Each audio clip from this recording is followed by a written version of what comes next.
Good afternoon. Hope you're doing well today. We're going to do a couple of Rashis from the fourth Aliyah in this week's Parsha of Ekev. Actually, we're going to bleed a little bit into the fifth Aliyah since kind of the themes go together. The first Rashi today is really dovetailing on the Rashi we saw yesterday, but it completes the circle, so I wanted to come back to it. After in our Aliyah today, fourth Aliyah, Moshe Rabbeinu describes the story of the Chet HaEgel. He describes the rebuilding of recrafting of a new set of luchos in the aftermath of the Chet HaEgel, the forgiveness for the Jewish people that came after Chet HaEgel, etc., after the sin of the golden calf and the whole breakdown in the relationship between God and the Jewish people. Hashem forgives them, and Hashem asks Moshe Rabbeinu to carve new luchos and to basically restart the whole process of the giving of the Torah and the rapprochement of the God and the Jewish people. Yesterday we saw the Rashi, which explained the sequence of events of the 3 periods of 40 days and what was accomplished in each of those periods of 40 days. Rashi cited some psukim from Shemos talking about the 40 days, and then some psukim from our parsha from yesterday's Aliyah citing about the next 40 days. The third 40 days is what Rashi also described over there, but we never learned so far, as of yesterday's Aliyah, where we know that the third set was actually 40 days, and that comes in today's Aliyah. Anochi amadati bahar, kayamim harishonim, arba'im yom ba'arba'im laila, v'yishma Hashem elai gam b'pam hahi, Lava Hashem hashchisecha. So I stood this time, meaning the third time, crafting the second set of luchos, another 40 days. And then God listened to my prayers and decided not to destroy you, etc., etc. So here's where we learned that the third set is 40 days. Anochi amaditi bahar, lekaba luchos ha'achronos, ufi shelo piresh lamala. Yesterday's Aliyah, we didn't learn yet kama amad bahar. We learned that he went back up to the mountain again, but we didn't learn how long he was there for. So in this Aliyah, now we learn chazar v'hischil ba. He comes back to the topic over here and reiterates that time was for 40 days. So at the beginning of the story of the Chet HaEgel and the Luchos, in yesterday's Aliyah, he says, I went up again to gain forgiveness and to carve these new Luchos.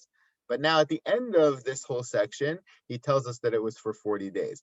Another little hint which is given here, which was also alluded to in yesterday's Rashi, is Anochi amadati bahar. It could have just said Arba'im Yom V'Arbaim Laila, but it says Kayamim Harishonim. The 40 days and 40 nights that I stirred this third time were Kayamim Harishonim, like the first set of 40 days, from Vav Sivan to Shiva Asar B'Tammuz, the original period of the giving of the Torah, the first set of luchos. And Rashi explains over here that this is not just saying that they were kayamim harishonim in terms of being the same amount of days, 40 and 40, but in terms of the nature of the days, they were the same as well. Kayamim harishonim shel haluchos harishonos. These last set of 40 days were exactly like the first set of 40 days when the first set of luchos were given. Uma heim baratzon af elu baratzon. Aval ha'emtzayim she'amadati sham lehispal aleim hayu bekas. The Kayamim HaRishonim is telling us that the sentiment between God and the Jewish people was the same in the first set and the third set. The first set, when everything was wonderful, and we just arrived at Har Sinai, Ki Ish Echad B'Lev Echad, Nasev and Nishma, everything was beautiful. We're ready to receive the Torah. We felt close to Hashem. These were Yamim. These were days of Ratzon, of great desire between God and the Jewish people. Now, the middle set, when everything went wrong in the aftermath of the Chet HaEgel and the Shviras HaLuchos, the breaking of the tablets, those were Yemei Kas, days of anger. Moshe had to spend those 40 days really davening for us and appeasing God and trying to seek forgiveness for us and prevent God from destroying us. Those were difficult days, days of anger. But the third set, where as we mentioned yesterday, Moshe goes back up to carve a second set of luchos, to after the Jewish people were already forgiven, to create more of a new relationship with God, to rebuild the relationship with God. We learn here with Kayamim Rishonim that they were successful in that endeavor, and that these last set of 40 days were exactly like the first in terms of being Yemei Ratzon, desirous days. Like the first set of the giving of the luchos, so too with the second set of the giving of the luchos, they were close once again. So this really completes the circle, giving us all those added details we saw in Rashi, but now we see in the Psukim as well. Continuing in that theme, at the end of this whole terrible story, really, of the Chet HaEgel and the breakdown of the relationship, the capstone pasuk over here, at the end of the Aliyah, is Vayomer Hashem Elai, Kum lech lamasa lifnei ha'am, vayavo v'yershu es ha'aretz asher nishbati la'avosam laseis lahem. Hashem said to me, says Moshe, get up and go to the journey in front of the people so that I can go and take them into the land that I promised to their forefathers.